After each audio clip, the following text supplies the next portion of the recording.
El libro del que voy a hablar hoy es China Rising, Peace, Power and Order in East Asia, de Columbia University Press por David C. Kang.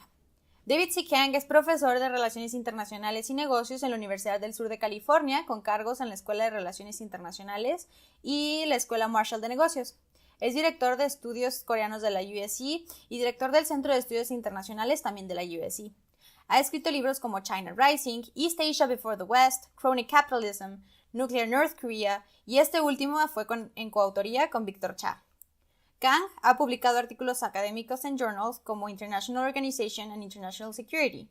Su artículo Testing Balance of Power Theory in World History fue premiado como mejor artículo de 2007 a 2009 por el European Journal of International Relations.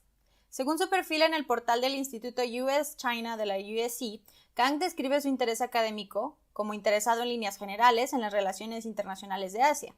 Su investigación específica cubre cuestiones sobre desarrollo económico, relaciones de seguridad en la región y las bases históricas de las relaciones contemporáneas.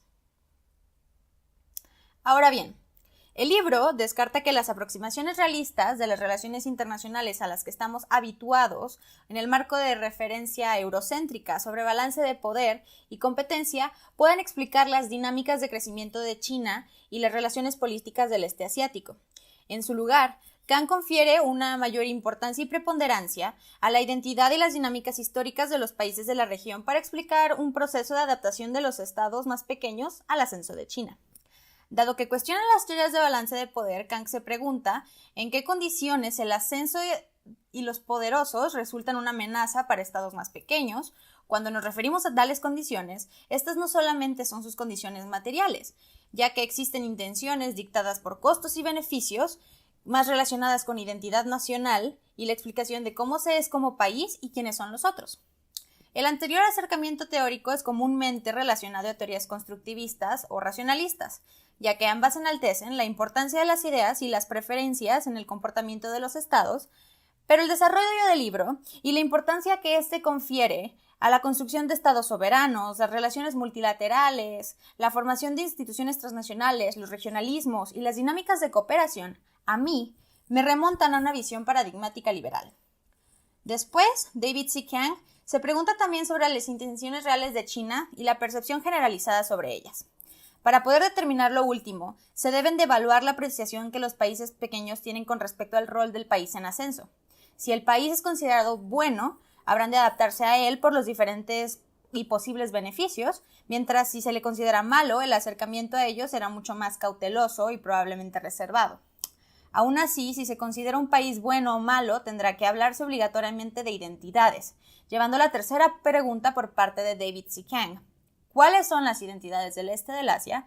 Y si éstas pueden adaptarse a China, y lo más importante, si éstas quieren adaptarse a China. El argumento central del libro es que los estados del este asiático no están balanceando a China, sino que se están acomodando a su crecimiento.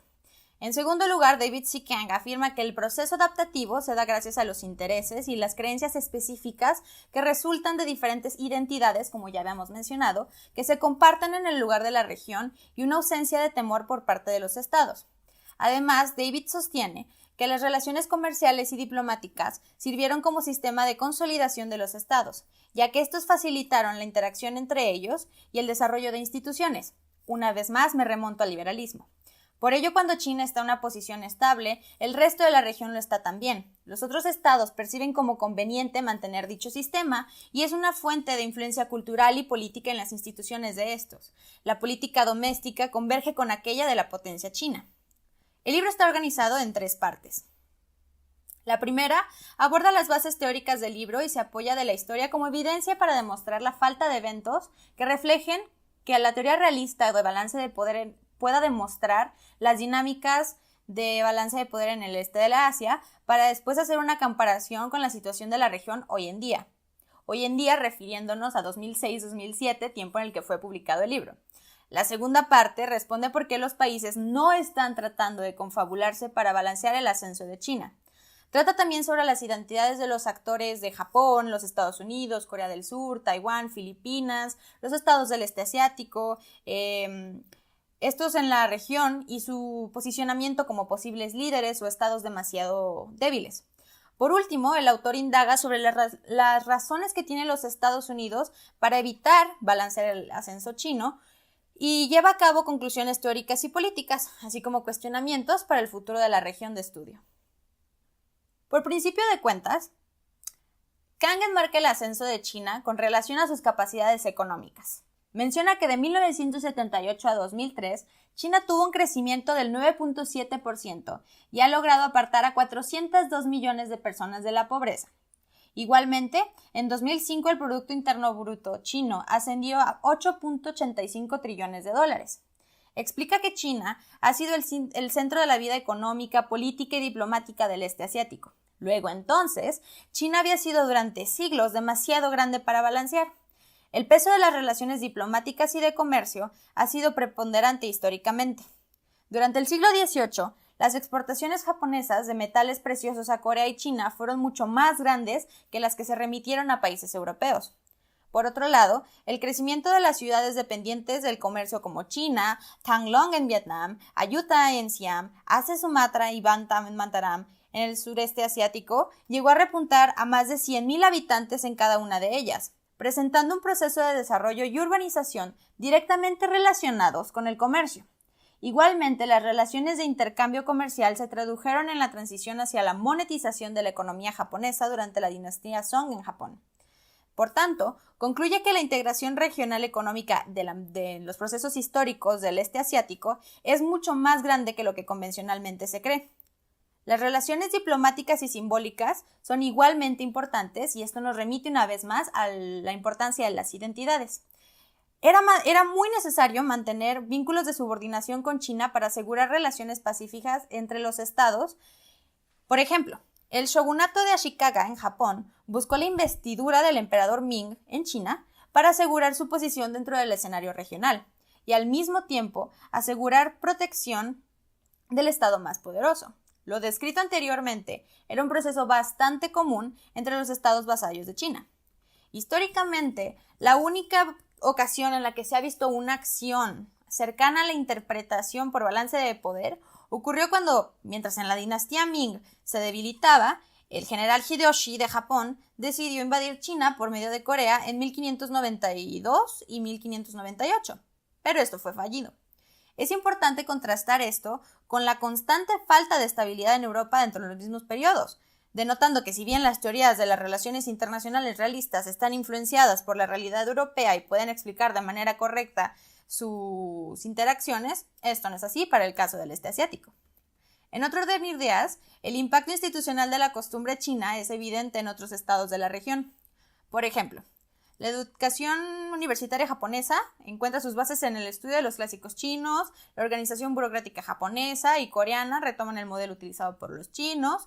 Una de las muestras más importantes de que los estados del este y sudeste asiático no se están organizando para crear un estado de balance de poder contra el ascenso de China es la cantidad que se gasta en defensa.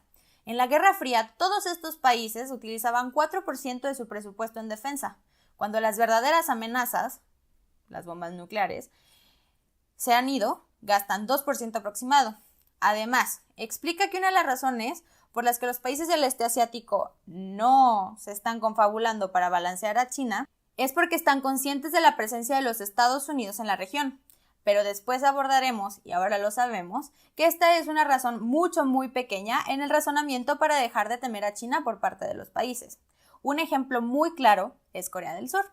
Corea del Sur tiene una gran alianza con los Estados Unidos desde la Guerra de Corea que dividió a la península en 1953. Dicho país ha demostrado un cambio hacia la preponderancia en la relación con China sin dejar al lado su relación militar y económica con los Estados Unidos. El país también demuestra una poca preocupación por las capacidades militares de dicho país. Cuando se escribió el libro en 2006 o 2007, el porcentaje del Producto Interno Bruto gastado en defensa para Corea del Sur apenas ascendía a 2.8%, concentrado en responder a un posible ataque militar coreano y no balancear las capacidades chinas, pues su expansión es bastante modesta. En el ramo diplomático, dicho país también apoya mejores relaciones con el país, pues 42% de los miembros viejos de la diplomacia coreana apoyan mejores relaciones y el 55% de los miembros recientemente electos consideran el centro de la perspectiva diplomática coreana. El mayor cambio se ve reflejado en la hasta ahora estable relación dentro de los Estados Unidos y Corea, la cual se ve enfrentada por dos perspectivas diferentes sobre Corea del Norte. Para Sur Corea, el conflicto con Pyongyang ahora es una cuestión de reunificación nacional, por lo cual no dudan en restablecer lazos culturales y también lazos económicos. Desde el gobierno de Kim Jong-un en 1993 hasta el desarrollo de la zona industrial Kaesong en la zona demilitarizada, los Estados Unidos bajo la administración Bush han estado en contra de estos movimientos, pues para ellos el problema norcoreano aún se ve como si debería ser resuelto bajo términos militares y de confrontación. Otro punto que reconfigura las relaciones de la República de Corea con Estados Unidos es la ahora muy importante y preponderante relación económica entre China y Corea del Sur. China se ha convertido desde 2003 en el mayor mercado para productos surcoreanos y 25,000 empresas coreanas tienen instalaciones de producción en China. Aunque vemos una reciente interdependencia entre China y Corea, esto no significa que la alianza militar entre Estados Unidos y Corea, embebida en una gran interdependencia económica, llegará pronto a su fin, sino que Estados Unidos deberá ser más cuidadoso con sus políticas hacia la península para no deteriorar opiniones públicas y evitar el alineamiento total de China con Corea. En el sudeste asiático podemos ver un ejemplo de interdependencia compleja según Alice Ba, las cuales comprenden desde lo económico, lo político y lo social. Un primer paso es la falta de miedo y una estrategia militar. El único país del ASEAN con submarinos tácticos es Singapur, el cual tiene 4, mientras que China tiene 67. Estamos hablando de una total falta de miedo a la expansión militar de un país preponderante sobre otro mucho más pequeño. En 1993, el entonces ministro de Singapur, Lee Kuan Yew, dijo que China buscaba su crecimiento a partir del comercio, no el agrandamiento y territorial, por lo cual en el 94 él mismo prosiguió argumentando que integrar a China en el sistema internacional no era una cuestión de elección, sino de necesidad. En la rama diplomática, Gloria Macapagal-Arroyo fue la primera presidenta de Filipinas en hacer su primera visita a Beijing y no a Washington, declarando que las relaciones China-Filipinas habían llegado a una época dorada. Retomando al ASEAN como un ejemplo de interdependencia, los países del sudeste asiático han optado por una política de acomodamiento al crecimiento chino mientras se mantienen cercanos a los Estados Unidos. Esto es lo mejor de los dos mundos, manteniendo un balance entre lo económico, lo político y lo militar, y también lo diplomático. La heterogeneidad de los países que los componen los lleva a trabajar primordialmente en sintonía por la no interferencia en asuntos domésticos, respeto a la soberanía, diálogo para la resolución de conflictos, los cuales se alinean perfectamente a los 5 principios para la coexistencia pacífica enunciados por China en 1955. A partir del acuerdo sobre estas bases, China ha incrementado su participación en el sudeste asiático.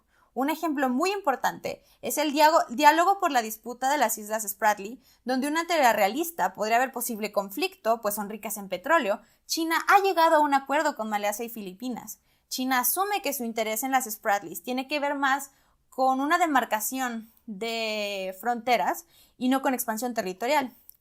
Además, en el ramo económico, China dio 400 millones a Indonesia como parte del paquete de préstamos del Fondo Monetario Internacional y 1 billón a Tailandia para resolver su problema de divisas. Otro punto importante es la reducción tarifaria entre China, Brunei, Malasia, Myanmar, Singapur y Tailandia durante 2005 como parte de la creación progresiva de una zona de libre comercio entre el ASEAN y China. Zheng Bijian recalcó que China debería de proveer oportunidades a los demás países de la región. De otra manera, el crecimiento pacífico no sería fructuoso. Si bien mencionaba que los países del sudeste asiático se acercan a China, también dije que no dejan de lado su relación con los Estados Unidos. Desde 1992, Filipinas ha incrementado su cooperación militar con dicho país. Pero esto solo se ve como una ayuda ante los problemas de terrorismo, no como una medida de balance contra China. Por su parte, el caso de Vietnam es sumamente importante, pues toma como base el desarrollo posguerra para en lo económico y lo político, llevar a cabo un desarrollo tal como el de China. Dicho país es el que puede estar más cercano al bandwagoning en la escala de alineamiento. Por ejemplo, en 1999, Vietnam propuso un acuerdo comercial entre los Estados Unidos, pero lo pospuso hasta haber concretado el mismo con China, esto con la intención de no hacer ver como que se estaban priorizando las relaciones con el otro país antes que con el país chino. Aún así, existen países como Japón, el cual se siente más escéptico en cuanto a su posición con respecto a China. En 2006, Taro Aso dijo que como China tiene bombas nucleares y ha estado en crecimiento, podía considerarse una amenaza para Japón, pero la evidencia ha demostrado que su creciente y sólida relación con Estados Unidos le restringe emprender algún movimiento de containment hacia China si este país no lo hace primero. Por otra parte, el miedo al escepticismo no se hace ver, pues en realidad Japón ha reducido su presupuesto para defensa y ha bajado el personal activo de 240,000 personas a 150,000 personas desde 2004. Por otro lado, Japón tampoco ha sido muy hábil para demostrar que puede ser un líder en la región. Desde la crisis financiera de 1997 en Asia, los capitales japoneses comenzaron a salir de la región. Mientras Japón hizo esto, China preparaba su ascenso. La relación con los Estados Unidos en un principio trató de mantener a Japón al margen y asegurar a los otros estados sobre las intenciones de dicho país, pero hoy en día la cooperación entre estos dos países le restringe las posibilidades a Japón de posicionarse como un líder internacional. Para completar y complementar la ausencia de miedo por parte de los gobiernos, habría que indagar sobre la opinión pública de los habitantes del este asiático, una cosa que David C. Kang se toma muy en serio. Una encuesta hecha por el Departamento de Estado de los Estados Unidos en 2005 reveló que la mayoría de los países, sobre todo en Japón y Sur Corea, mencionan a China como el mayor prospecto a ser centro de poder en la región. De la misma manera, China resultó primero como prospecto económico a 5 y 10 años. En general, las opiniones sobre la influencia china tildaban a ser buenas. Además de una visible aceptación por parte de los pobladores y una falta de miedo en el ámbito gubernamental, podemos observar dos fenómenos prominentes: regionalismo y regionalización. El primero se dio a partir de la Guerra Fría, el cual dio la mayor libertad de acción a los países fuera del alineamiento esperado. La crisis financiera de 1997, la cual dejó ver cierta indiferencia por parte de los Estados Unidos para ayudar al este asiático, y finalmente el crecimiento acelerado económico durante los últimos 30 años dotó de confianza a los países para establecer mejores relaciones económicas y diplomáticas. Esto se vio reflejado en acuerdos como el ASEAN, que para 2005 ya contaba con 10 países, el Comité de Seguridad y Cooperación en el Asia-Pacífico, así como la entrada de China en instituciones como la Organización Mundial del Comercio, el Fondo Monetario Internacional, el Banco Mundial y la ONU. En ellos es participante activo y en el momento donde entra, se compromete a seguir los lineamientos de acción globales, dejando ver su compromiso por la responsabilidad global. La regionalización, por su parte, se da del lado de las sociedades mercantiles y financieras, como los Flying Geese y Bamboo Network, grupos japoneses y chinos respectivamente, quienes participan en las economías de otros países e invierten en mercados extranjeros. Culturalmente, el Hallyu, o la ola coreana, y el anime sirven también como moneda de cambio para la regionalización. Es importante recalcar que ambos fenómenos son utilizados por la clase política como monedas de cambio para defender la internacionalización de sus respectivos países y mejorar su posición en el sistema internacional, ya sea de manera regional o global. Podemos decir entonces que los Estados Unidos, a pesar de ser un actor importante en la región, están también ausentes de mucha de la interacción que se ha dado en los últimos 30 años. Por ejemplo, en 1997, este no contribuyó al rescate financiero del Fondo Monetario Internacional para Tailandia, contrastante con su apoyo de casi 50 millones con el mismo propósito para México. Por otra parte, la guerra contra el terrorismo ha reducido su popularidad en estados de grandes poblaciones musulmanas, las cuales temen más la acción unilateral por parte de los Estados Unidos que la posible amenaza que pueda significar el ascenso chino. Rodolfo Biazón, jefe del Comité de Seguridad y Defensa Nacional del Senado de Filipinas, dijo en 2006 que existía una percepción de negligencia o indiferencia por parte de los Estados Unidos, exceptuando la guerra contra el terrorismo. En cualquier otro ámbito, veían mucha indiferencia. Nada del anterior mencionado hace sentido si no se hace énfasis en la identidad china, ya que ésta sirve como primer motor para su expansión y posicionamiento desde los procesos de apertura de 1979. Los analistas se han concentrado por mucho en el siglo de la pena, marcado por el resentimiento y la humillación que siente China frente a otros países. Pero esto es restrictivo hacia relaciones conflictivas y antagónicas que no se ven reflejadas en el marco internacional hoy en día. Para entender mejor, debemos ver la parte pragmática de la identidad china después de la revolución cultural y una retórica reformada hacia una de gran potencia con miras a compartir responsabilidades globales y énfasis en la soberanía como aspecto clave de las relaciones internacionales. China mira al Asia cambiado. Sabe que todos estos años han convertido a otros países como referentes en modelos políticos y económicos de organización que antes habían estado exclusivamente referidos a China, por lo cual se concentra en buscar estabilidad para el crecimiento. A esta política se le llamó Peaceful Rise.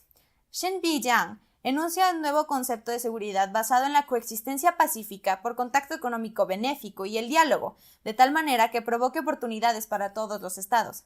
Así, su modelo de acción es una diplomacia dinámica en diferentes ramas y una agenda internacional que establezca su reputación como líder, al mismo tiempo que se acopla de las maneras de interacción del sistema internacional.